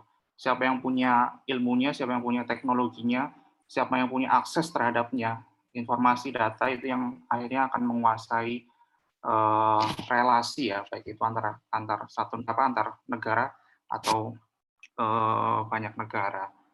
Ya, akhirnya yang tadi kalau misalkan teknologi non internet ya yang sekarang lagi hot isunya kan salah satunya tentang Tesla ya, mobil listrik yang Indonesia cukup involved di situ. Kita menggaungkan, kita punya nikel, produsen nikel terbesar, kemudian mencoba menarik Tesla supaya masuk ke sini. Nah ini kan kita lihat bagaimana corporate Tesla itu bisa sebegitu powerfulnya ya, bargaining powernya terhadap negara. Kalau kita lihat konteksnya di situ kan berarti ya balik lagi siapa yang menguasai teknologinya pada akhirnya mereka yang lebih menguasai. Kalau dalam studi ekonomi politik itu kan who gets what ya, jadi siapa mendapatkan apa, siapa yang lebih menguntungkan dari relasi yang terjadi itu. Nah, Tesla, Elon Musk itu dia orang pribadi tapi kemudian bargaining power-nya itu bisa melebihi negara. Itu kan sesuatu yang luar biasa. Balik lagi karena apa? Karena teknologi itu. Itu ya terkait tentang non internet. Kemudian tadi juga dibahas tentang big data ya. Sudah disinggung juga sama Mbak Kiki, tadi sama Bu Siska, sama Mas Bimo. Ya kita lihatlah big data dalam keseharian kita sehari-hari. Kalau misalkan paling sederhananya nih, kita pakai media sosial ya, Facebook, Instagram. Kalau misalkan kita lagi nyari, kita mau liburan nih, kita nyari penginapan, kita nyari objek wisata. Kemudian kok kita pakai Instagram scroll-scroll, itu kok iklan-iklan tuh yang biasanya kan ada sponsor-sponsor itu ya, kok berkaitan ya. Kemudian muncul iklan-iklan penginapan mana lah, hotel mana lah, villa mana lah, itu ya hasil kerja big data itu. Jadi teknologinya itu bisa memprofile. Jadi, oh ini si user ini dia sedang interest terhadap suatu topik, terhadap suatu hal, maka timeline-nya, profilnya akan disesuaikan. Jadi informasi-informasi yang diberikan ya pasti sesuai dengan si user tersebut. Untuk apa? Ya balik lagi supaya ada generating profit di situ ya, ada income yang didapatkan. Terus tadi juga soal Bitcoin, ya kebetulan waktu S1 juga saya skripsinya tentang Bitcoin, tentang cryptocurrency ya. Di situ isu utamanya adalah desentralisasi loh. Jadi bagaimana Bitcoin ini kan bisa bergerak tanpa sepengetahuan, kalau di negara kan bank sentral ya yang mengatur uang. Nah, Bitcoin waktu itu booming dengan dia teknologinya itu peer-to-peer, jadi peer-to-peer itu secara langsung loh.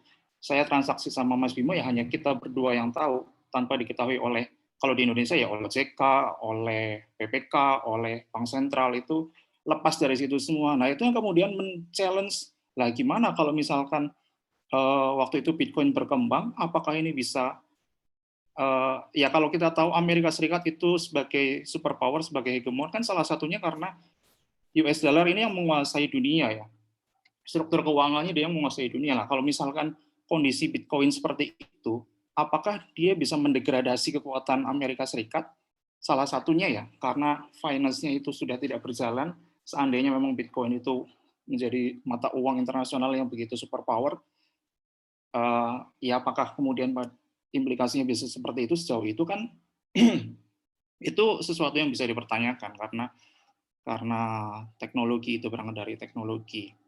Nah, hal-hal seperti itu yang ada di dalam ruang cyber ini yang memang banyak menjadi irisan atau ya banyak isu yang kemudian bisa dibahas bagi kita para penstudi hubungan internasional, termasuk kita mengidentifikasi tadi disinggung ruang cyber, gimana melihat aktornya, gimana melihat interaksi di dalamnya, apa yang dibahas, isu apa yang dibahas itu yang kebetulan saya, Mas Bimo, Mbak Kiki, dan teman-teman juga belajar di situ ya.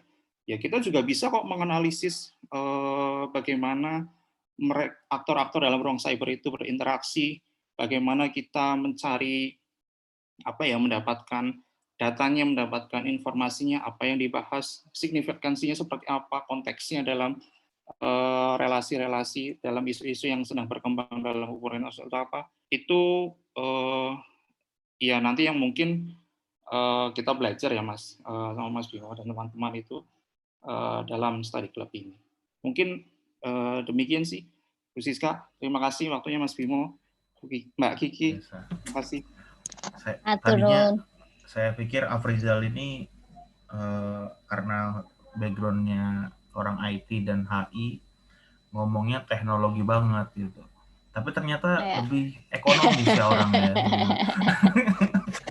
Apa-apa dikaitinnya profit gitu kan. Wah. Jadi oke lah, bagus lah. Nah, sebenarnya saya tuh banyak pertanyaan, Bu. Nah, tapi sebelum saya punya pertanyaan nih satu. Saya mau kasih kesempatan lagi deh buat teman-teman. Ada yang mau nanya nggak nih? Ada yang mau didiskusikan nggak? Sebelum saya yang ambil alih pertanyaannya. Gitu. Oke, nah, mungkin ntar Mas Nur Hidayat nih kayaknya nih yang tadi nyapa nih. Yang ahli keamanan nih. Mas Dayat, mau bagi insight nggak Mas? Halo Mas Dayat. Wah, gitu. Ojo ngono toh. Mas Dayat nih nggak nyaut nih. Aduh, saya tersinggung sama Mas Dayat nih. Ya udahlah kalau gitu. Ya udah kalau gitu saya aja yang nanya, Bu. Soalnya saya juga punya pertanyaan. Kalau tadi Afrizal singgung soal ekonomi politik, berarti itu kan bagaimana soal politik mengatur ekonomi gitu. Nah, berarti kan sebenarnya relasi ilmu politik dan ilmu lainnya itu kan juga banyak. Nah, tadi yang saya sebut, saya mention juga soal teknopolitics. Jadi bagaimana politik mengatur teknologi. Yang tadi saya rangkum itu ada dua mazhab lah gitu. Ya, mazhab Cina dan mazhab Amerika. Yang akses dan right-nya itu kalau Cina diserahkan kepada state, kalau Amerika itu akses dan right-nya diserahkan kepada private. Ibu sendiri bisa kasih ini nggak ya, apa istilahnya? Yang mana sih yang terbaik buat Indonesia dengan kondisi kita sekarang? Apakah kalau kita mau maju seperti negara-negara tersebut, teknologinya, kita harus akses dan right harus di owning by state atau by private, Bu? Oke, kayaknya pertanyaan itu belum ada yang bisa jawab sampai sekarang ya, karena the core of political economy itu kan sebenarnya pertanyaan mendasar ya. Tentang fungsi negara dalam kegiatan ekonomi, gitu ya kira-kira ya. Itu exactly yang menjadi tantangan sekarang, tarik-tarikannya, ya. Karena persoalan Indonesia saat ini misalnya adalah ketika kita bicara negara gitu, seringkali pertanyaannya negara yang kita bayangkan negara itu benar-benar punya fungsi sebagai negara nggak, gitu ya? Karena ada persoalan mendasar dalam konstruksi negara Indonesia adalah kita rule of law culture-nya tuh belum terbangun gitu. Kepercayaan trust masyarakat terhadap institusi negara gitu. Apakah negara berfungsi sesuai yang diharapkan, kira-kira gitu ya. Kalau kita bicara diskusi sebelumnya, misalnya kalau ada persoalan kemiskinan gitu-gitu, selalu ada narasi negara tidak hadir gitu ya, nggak bisa ngatur gitu. Nah, kalau saya sekarang melihat dari persoalan tadi ini kan persoalannya sudah dari Indonesia Merdeka selalu seperti ini ya, terkait dengan transfer teknologi tadi gitu ya. Karena ada perubahan struktur yang tadi Mas Afrizal bicara tentang knowledge structure-nya gitu. Nah, kalau kita bicara tentang ekonomi Indonesia aja gitu. Itu ketika Indonesia proklamasi kemerdekaan tahun 45 itu secara struktur ekonomi yang namanya Republik Indonesia itu tidak punya kemandirian terhadap ekonomi gitu ya, karena aset-aset ekonominya itu kan masih milik Belanda ya, perusahaan dan lain-lain gitu ya. Jadi kalau kita bicara tentang ekonomi nasional aja, itu mungkin baru ada dalam konteks kalau sedikit sejarah itu tahun 57 ketika ada proses nasionalisasi ya, itu pun berdarah-darah gitu ya. Kita maksa ngambil punyanya Belanda gitu. Dan itu price-nya luar biasa. Kalau sedikit flashback itu, jadi sebelum tahun 57 itu aset ekonomi negara itu benar-benar masih punya Belanda gitu ya, kalau bicara tentang aset gitu ya. Nah, jadi bayangkan tahun 57 itu kita maksa ngambil milik negara, itu kan dan kalau nanti iseng main ke Perpustakaan Nasional, coba buka deh koran-koran tahun 57 gitu ya. Indonesia tuh termasuk negara kecil-kecil cabai rawit gitu, baru merdeka tapi udah belagu ngusirin orang Belanda waktu itu ya, naik kapal banyak gitu. Kita dikutuk luar biasa oleh dunia saat itu, terutama oleh Belanda ya gitu. Tapi itu tadi balikan, kita masih secara konstruksi politik pasal 33 ya, hak milik semua gitu ya. Dan kita sampai saat ini masih punya persoalan dengan property rights ya. Apalagi kita punya hukum yang berlayer, hukum adat masih itu kompleks banget gitu ya. Balik lagi terkait dengan politik ekonomi dan digital dan lain-lain gitu. Balik lagi dengan konsep kapasitas negara. Jadi kalau memang negara mau mengambil alih, pastikan memang dia bertanggung jawab dengan fungsinya gitu. Investasi, saya agak pesimis ketika negara masih menganggap research and development itu nggak penting, gitu ya. Science itu nggak penting, alokasinya sedikit gitu. Bagaimana kita mau menguasai tadi yang Mas Afrizal bilang bahwa kita harus mastering the technology kalau mau memang menang gitu ya. Tapi ketika negaranya setengah-setengah, cuma retorika doang, tapi tidak melakukan fungsinya secara ideal, saya kira agak susah mengharapkan law enforcement itu bisa dilakukan. Contoh kecil misalnya terkait dengan illegal fishing gitu ya. Dengan teknologi digital ini kan kita udah bisa ngelihat kapal-kapal gitu ya, misalnya ya. Tapi kemampuan komitmen untuk kita tahu kapal itu ngambilnya kebanyakan misalnya. Tapi kita masih punya persoalan untuk di patch kapal lautnya gitu ya, segala macam. Itu persoalan di satu sisi gitu. Jadi balik lagi kepada persoalan politik ekonomi gitu ya. Kalau memang negara mau ambil alih penguasaan, ya harus dilakukan secara responsible dan akuntabel gitu ya kira-kira ya.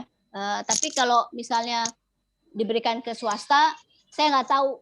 Saya termasuk yang masih wait and see ngelihat dinamika ada vaksin gotong royong diberikan kepada BUMN gitu ya. Saya belum ngebayangin tuh implementasinya bakal bocor di mana gitu ya. Tapi ngebayangin nggak bahwa ada privatisasi vaksin gitu ya, karena negara punya batas untuk memberikan vaksin gitu ya, dan itu dikasih yang vaksin gotong royong nggak boleh ngambil vaksin dari Sinovac gitu ya. Saya nggak tahu logika nanti di lapangannya seperti apa. Tapi itu kalau nggak dimitigasi, ada plan mitigasi, kita tahu sendiri ya, masyarakat kita kan kadang-kadang euforia gitu ya, suruh ngantri itu susah gitu ya, pengen duluan gitu. Nah itu mesti diantisipasi tadi, ada lapisan-lapisan tadi ya, Bim ya. Jadi kalau dikaitkan tadi balik lagi tentang political economy, kita sih semangatnya hak pasal 33 tadi ya, dikuasai oleh negara gitu. Karena konstruksi negara ini muncul dari konteks postkolonial gitu ya. Jadi kita pengen punya kuasa gitu. Tapi praktek di lapangan fungsi negaranya tidak maksimal gitu. Jadi let's see lah. Oke. Nah, yang menarik sebenarnya yang menarik bagi saya kalau berbincang sama Ibu adalah kemampuan Ibu berdialektika istilahnya. Jadi apa Ketahuan namanya? saya sangat konstruktivis banget saya. Iya, nah jadi apa namanya? Ada meaning-meaning baru yang saya nggak pernah bayangkan dan Ibu sampaikan di situ. Dan itu bagi orang yang menggemari filsafat ya, misalkan filsafat negara itu sangat menarik sekali, Bu. Nah, oleh karena itu saya mau kasih, nih teman-teman sekali lagi kalau ada yang mau nanya langsung taruh di chat aja ya. Mas Irfan mau nanya? Boleh, Mas. Oh, alhamdulillah. Tadi saya mau nanya padahal ya udah. Silakan Mas Irfan, ada yang mau ditanyain. Selamat malam Bu Siska. Selamat malam rekan-rekan dan senior. Ibu, kebetulan sebenarnya saya sudah punya rencana untuk ngambil tesisnya itu tentang Papua, dan menurut saya kaitannya mungkin lebih pada strategi diplomasi non-state actor yang kebanyakan sekarang kan untuk konflik Papua itu kan banyak terjadi di dunia digital itu. Dan di situ memang saya ingin menulis atau membahas tentang bagaimana sih seharusnya strategi public diplomasi yang mungkin dalam hal ini mungkin lebih concern ke digital diplomasi yang seharusnya dilakukan untuk resolving konflik tersebut gitu Bu. Jadi mungkin kaitannya sama tema bagaimana ke depan kondisi ibaratnya medan dari public diplomasi yang dilakukan oleh para non-state actor, terutama pasti akan banyak lewat dunia digital. Mungkin Ibu ada pandangan atau mungkin saran yang bisa diberikan. Kurang lebih begitu. Thank you Irfan. Oke, saran pertama, coba baca riset-risetnya Bu Ani Sucipto deh. Ya. Karena poin kamu terkait dengan non-state actor, aktivisme, isu Papua, tadi saya ngomongin tahun 57 gitu ya. Itu ada kaitannya juga tuh kenapa Indonesia waktu itu menasionalisasi dan kemudian mendeklar Juanda Deklarasi. Itu kaitannya juga ada konteks Papua ya, karena waktu itu Belanda nggak mau ngomongin Papua lagi, akhirnya yaudah deh kita diplomasinya agak koersif. Tapi balik lagi terkait dengan non-state actor, memang ada perubahan ekspresi ekspresi kekecewaan anak-anak muda Papua terhadap fungsi negara, kira-kira begitu ya. Jadi mereka mengekspresikannya di dunia digital gitu. Ini tapi jangan jadi bimbingan tesis proposal ya gitu ya. Nanti ada mata kuliah riset lab ya. Tapi intinya adalah langkah pertama, rekomendasi pertama, coba baca risetnya Bu Ani Sucipto yang memang dia dosen di UI ya, baru selesai senior sekali. dan dia memang fokusnya tentang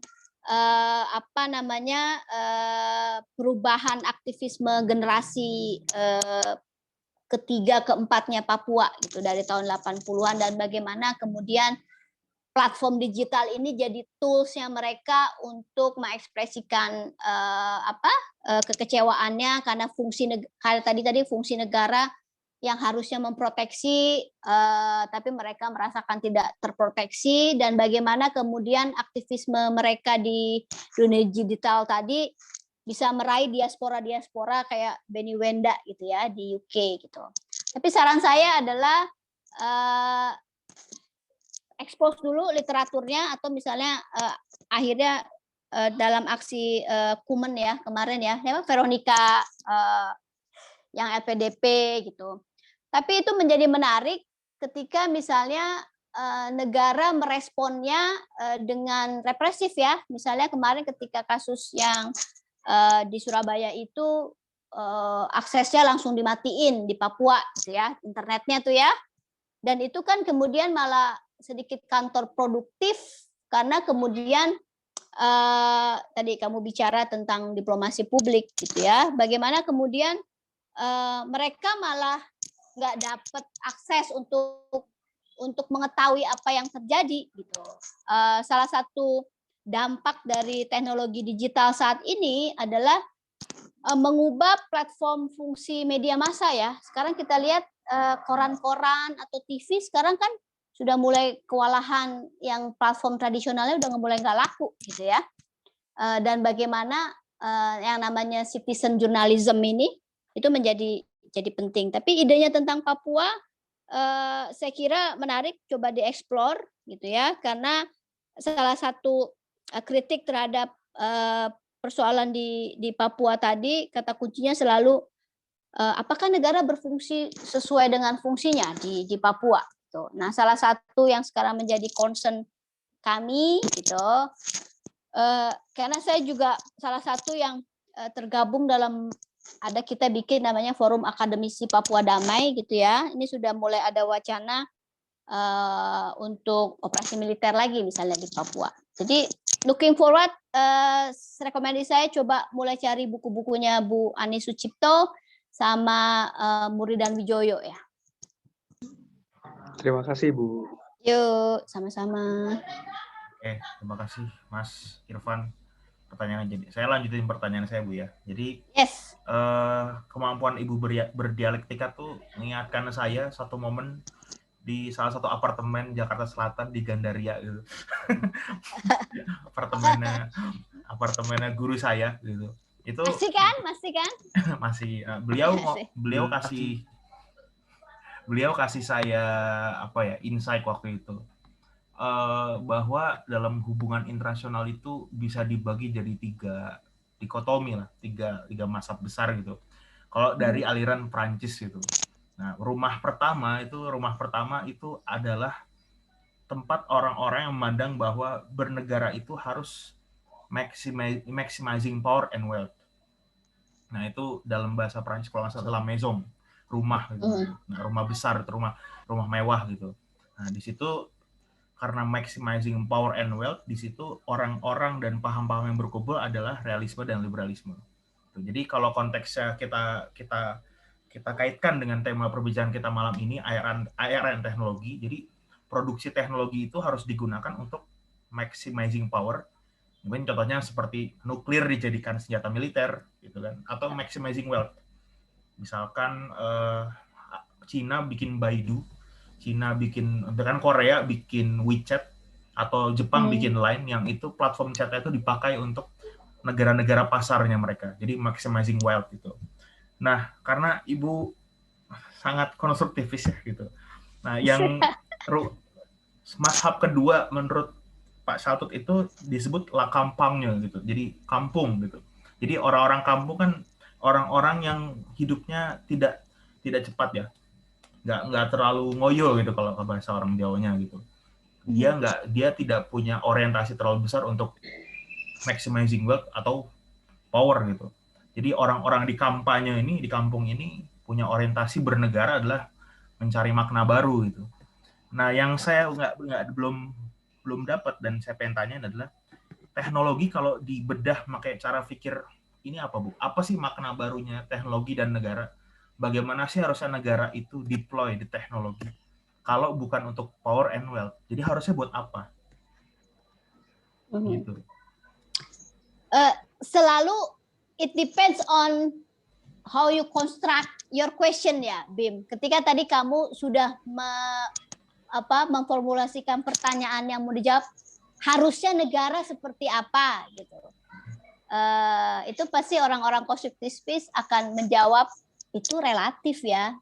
Itu depends on who. Subjeknya siapa yang akan jadi tadi kalau perbedaan 3 mazhab besar di IR itu sebenarnya ya perbedaan mendasarnya adalah bagaimana mereka memformulasikan questionnya gitu ya. Tadi kamu udah bicara soal kalau realis pasti dia akan bertanya how for me to achieve maximum my power, my benefit, selalu begitu gitu ya.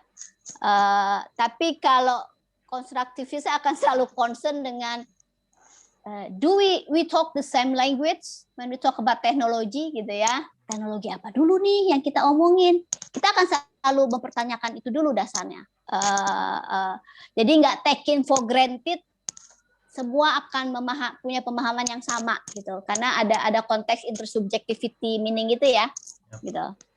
Nah, jadi misalnya model ketika saya bertanya, jadi misalnya disertasi saya itu sebenarnya soalnya ingin bertanya tentang ada ruang teritorial baru di laut gitu ya. Gimana sih ngontrol laut gitu. Nah, jadi saya sangat concern dengan pertanyaan gimana negara melihat batas di laut gitu. Sama bagaimana nelayan ngelihat batas di laut. Ternyata buat nelayan itu nggak masuk akal ada batas di laut gitu ya. Karena orang Bajau, orang Bugis gitu, dia menjadi Bajau, dia menjadi Bugis itu sudah jauh lebih lama sebelum ada negara yang namanya Indonesia gitu ya, kira-kira ya. Jadi yang dipertanyakan oleh konstruktivis akan bertanya tentang kita punya pemahaman yang sama nggak tentang batas gitu. Itu bedanya ketika tadi kamu bicara dari teknologi tadi gitu ya. Tapi yang pasti bahwa teknologi memainkan peran penting dalam penguasaan laut. Negara yang jadi manusia hanya bisa menguasai laut karena dengan teknologi gitu. Tadi Kiki bilang gitu ya, tentang kedaulatan kalau di darat itu kan kelihatan jelas gitu ya. Nah, manusia nggak bisa semua jadi Denny manusia ikan menguasai laut gitu ya. Kira-kira dia harus punya tools gitu. Makanya ada kapal, ada segala macam. Dulu misalnya salah satu yang mengubah landscape fishery saat ini misalnya adalah ketika Jepang menjadi negara pertama yang menemukan teknologi diving suit, masuk pakai dulu kan masih pakai kaca gitu ya, oksigen gitu. Sehingga ketika dia bisa menguasai itu, dia bisa memaksimalisasi hasil tangkapannya gitu ya. Jadi Jepang adalah salah satu negara dengan teknologinya yang mengubah fishing industry. Pertama karena dia negara yang pertama kali menemukan diving suit gitu. Kedua, Jepang adalah negara yang menemukan dia bisa dulu kan yang dicari itu mutiara dalam kerang itu ya.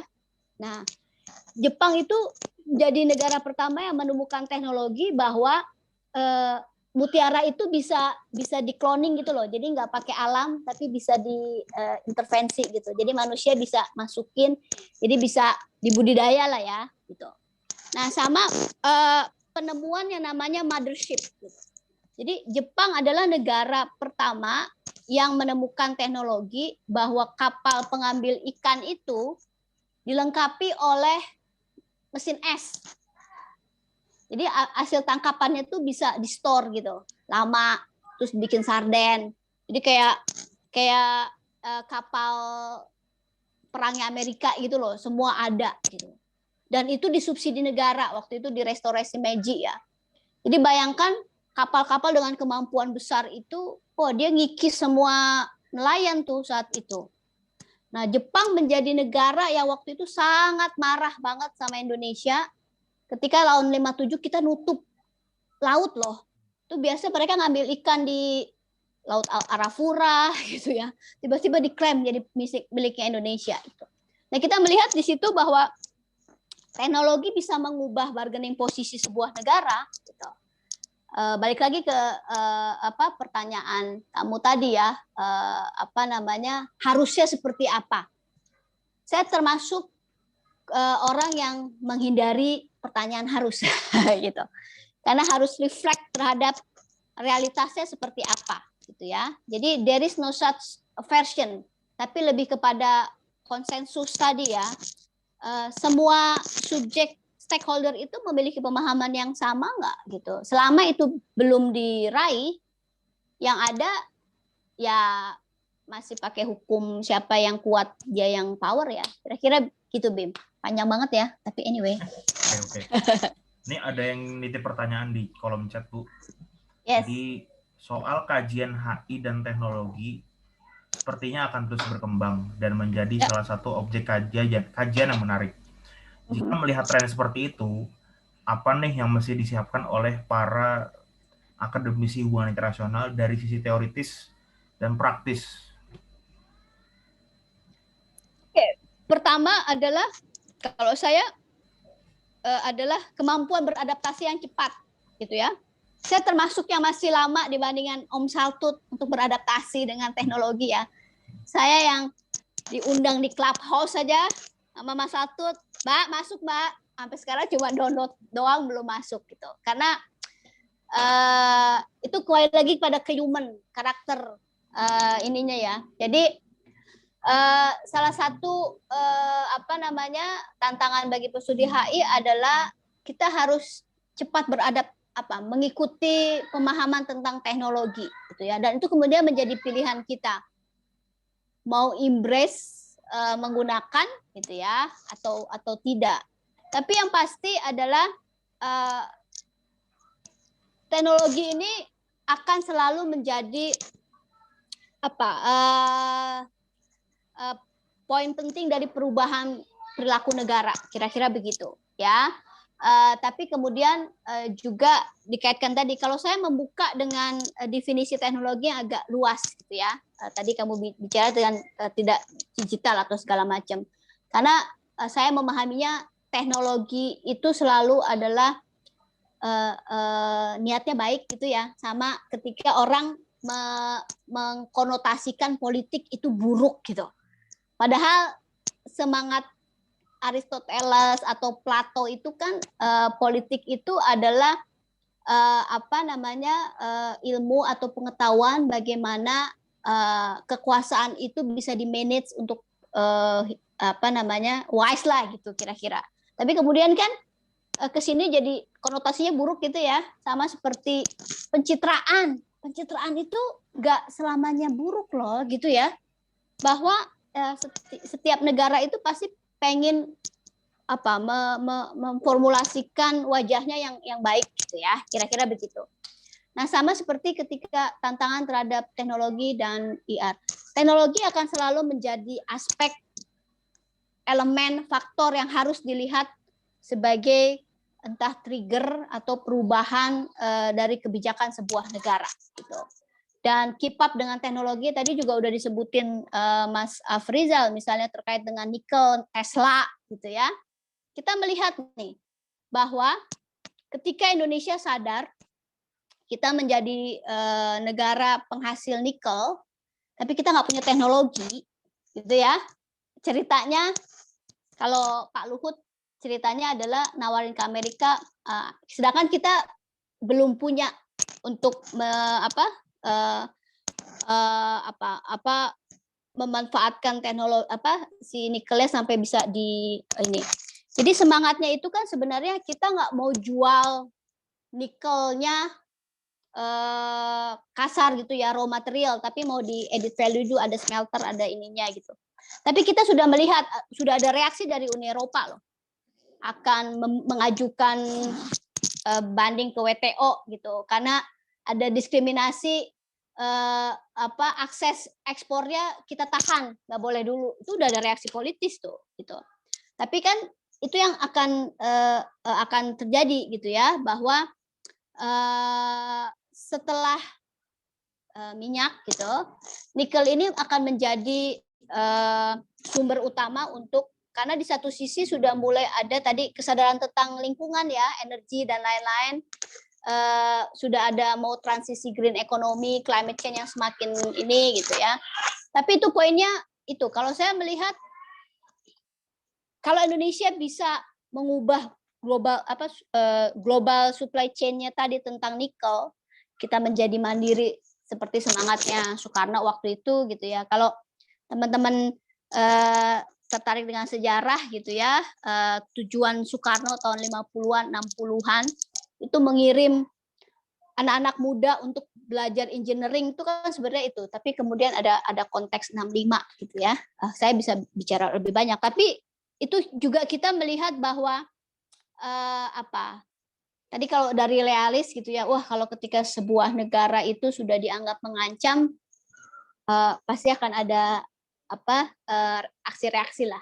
Saya nggak mau masuk konspirasi ya, tapi kita melihat bahwa teknologi ini akan selalu menjadi hal penting untuk diamati dan diikuti, dan sejauh mana kita bisa beradaptasi dengan teknologi yang ada. Itu ya kira-kira ya. Wah, udah lewat jam 9 nih. Yep. Oke, thank you Bu atas jawabannya. Saya rasa itu pertanyaan terakhir. Buat teman-teman semua, sebelum ditutup nih saya mau kasih pengumuman. Saya mau kasih sedikit ada poster di sini. Jadi Kiki, ini kayaknya hostnya udah diganti deh. Make me as host Ki. Nah, sip. Jadi buat teman-teman semua, karena ini udah kelihatan ya. Jadi ini kan sebenarnya study club ini pesertanya itu nggak cuma dari internal Paramadina, jadi ada dari eksternal juga. Dan nantinya tidak semua anak internal Paramadina itu akan mengambil digital diplomasi. Nah, karena banyaknya permintaan itu, jadi ajarin dong Mas yang teknisnya, ajarin teknisnya. Dan jadi kami, saya, Mbak Kiki, ada Mas Fahmi, ada Mas Afrizal, itu bikin satu workshop yang kita akan adakan tanggal 2, 3, 9 April. Jadi kita akan fokus bahas aktor analisis dalam hubungan internasional menggunakan OSINT, Open Source Intelligence.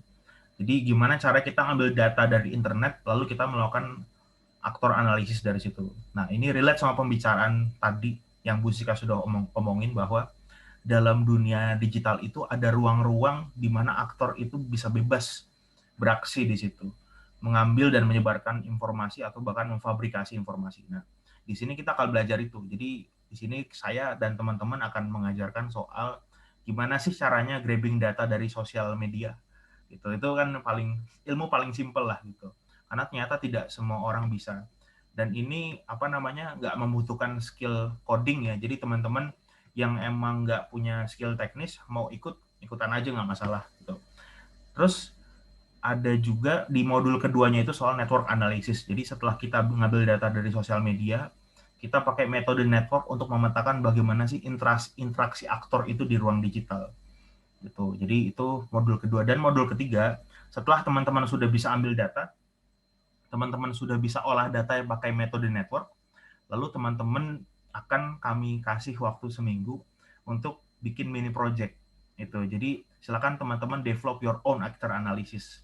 Teman-teman bisa pilih siapa aktor yang teman-teman mau, grabbing dengan skill yang sudah kita ajarkan, lalu bikin analisisnya. Jadi ini end-to-end nih, dari data grabbing sampai kita visualisasi, sampai kita data interpretation-nya. Karena kita ilmu sosial, otomatis it's all about context. Nah, kita harus bisa mengkontekskan data yang kita dapat nih. Jadi modul 1, 2, 3 itu menjawab tantangan itu sebenarnya. Jadi tanggalnya di 2, 3, dan 9 April, jam 7 sampai jam 10 malam, jadi 3 jam.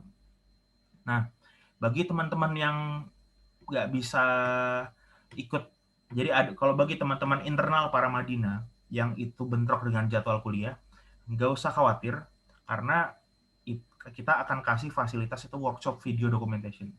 Jadi teman-teman bisa akses itu video berulang-ulang untuk teman-teman pelajari sendiri kalau ada sesi yang teman-teman nggak bisa ikutin. Jadi nggak ada masalah di situ. Terus fasilitas kedua, karena kita ini berangkatnya dari ilmu sosial, otomatis skill teknis seperti coding itu akan sangat menyulitkan bagi kita untuk melakukan penelitian. Jadi Mas Afrizal, salah satu rekan saya di Paramadina itu bikin satu sistem yang dimana teman-teman tinggal masukin nama akun Twitternya, nanti datanya langsung ketarik. Jadi benar-benar nggak usah melakukan pengolahan data, coding, dan sebagainya. Jadi nggak ada requirement teknis. Nah, ini Mas Afrizal kasih nama sistemnya Sepia Twitter Crawler gitu. Jadi kan kalau di lagu Sheila on 7 kan Sepia kan kekasih gelap ya gitu. Nah, filosofinya jadi kekasih gelap itu terkadang bisa mengendus segalanya gitu. Aja gila. Gitu lah. Nggak ada hubungannya sama warna ya. Sepia juga warna loh itu. Nah, itu Mas Afrizal mungkin lebih bisa jelasin ya kalau ini ya. Tapi ya anyway. Berarti udah ketahuan. Komen. Ketahuan face-nya Sheila on 7 lah ya. Nah, oke. Ya anyway, jadi teman-teman bakal dapat akses 1 bulan ke Sepia Twitter Crawler. Jadi teman-teman kita ajarin skill ngambil datanya. Tapi kalau teman-teman mentok, teman-teman bingung, teman-teman pakai itu alat. Teman-teman pakai itu programnya Mas Afrizal. Jadi teman-teman harapannya setelah ikut workshop ini bisa bikin jurnal sendiri lah gitu. Udah bisa ngambil data, metodenya ngerti, interpretasinya ngerti. Nah, jadi ini udah sangat komprehensif gitu. Nah, karena ternyata peminatnya itu nggak cuma dari kita bikin sesi pertama study club itu kan ada banyak sekali orang dari publik eksternal Paramadina yang itu dia ikut study club ini kan tanpa bayaran. Nah, sedangkan teman-teman yang dari internal Paramadina kan sudah punya sumbangsi setiap semester kan gitu. Nah, jadi saya dan teman-teman sepakat untuk yang dari eksternal Paramadina kita akan kenakan charge untuk workshop 3 hari ini sebesar 650.000. Itu sudah dengan 650.000 sudah dengan akses 1 bulan gratis ke Sepia Twitter Crawler. Lalu buat teman-teman Paramadina, sayangnya saya harus kasih charge dan untungnya tidak banyak, cuma 50.000 gitu. Nah, charge ini bukan untuk profit, tapi untuk kasih royalti ke Mas Afrizal karena sudah memberikan akses link Sepia Twitter Crawler kepada publik, kepada teman-teman supaya bisa pakai. Dan setiap teman-teman akses itu akan ada beban ke server istilahnya. Akan ada beban ke domain yang harus dibayarkan. Nah, jadi intinya nggak bisa totally free. Jadi berita buruknya, tapi berita baiknya ya ini nggak mahal, ini cuma 50.000. Untuk mahasiswa Paramadina itu cuma 50.000. Sorry, untuk mahasiswa HI S1 S2 Paramadina hanya 50.000. Gitu. Nah, nanti buat cara bayarnya ini ada di sini gitu. Nah, buat teman-teman yang tertarik dan sudah join di grup, nanti poster ini, flyer ini akan saya share di grup Telegram. Tapi buat teman-teman yang tertarik dan belum join di grup, nanti bisa bisa hubungin nomor ini, nomor yang Mbak Kiki 0821 1079 2323. Nanti biar Mbak Kiki yang ngasih petunjuk gimana cara daftarnya gitu. Dan kegiatan ini disupport oleh Sepia Twitter Crawler. Gimana, Bu? Ya, hore Mas Afrizal. Ya, tuh. Dan diadakan oleh PGSD dan DDSC gitu. Jadi paling itu ini kita bakal di semester ini kita akan banyak banget bikin workshop yang berhubungan dengan pengolahan data dan visualisasi data. Tuh, jadi ini hanya batch pertama, ya harap sabar menunggu aja. Itu dari saya. Terima kasih Bu Siska atas waktunya. Thanks a lot atas insight-nya. Saya terima kasih banyak sudah diajarkan berdialektika hari ini. Gitu. buat Mas Mas Fahmi, ya ditunggu loh ya sama. ya Gue menteror orang-orang gini. doakan saya Bu supaya bisa sidang di bulan depan minggu kedua. Nah, semoga juga buat rekan saya Kiki dan Mas Fahmi itu semoga juga cepat lulus. Buat Mas Afrizal semoga lulusnya tidak lebih dari 1 semester. Ya gitu. Buat teman-teman semua, terima kasih udah datang hari ini. Thank you atas waktunya, sudah invest, sudah habisin waktu buat dengerin kita ngobrol buat gali insight. Bye. Assalamualaikum warahmatullahi wabarakatuh. Betul. Makasih semua. Ya, thank you Bu. Dah. Thank you semua. Makasih Bu.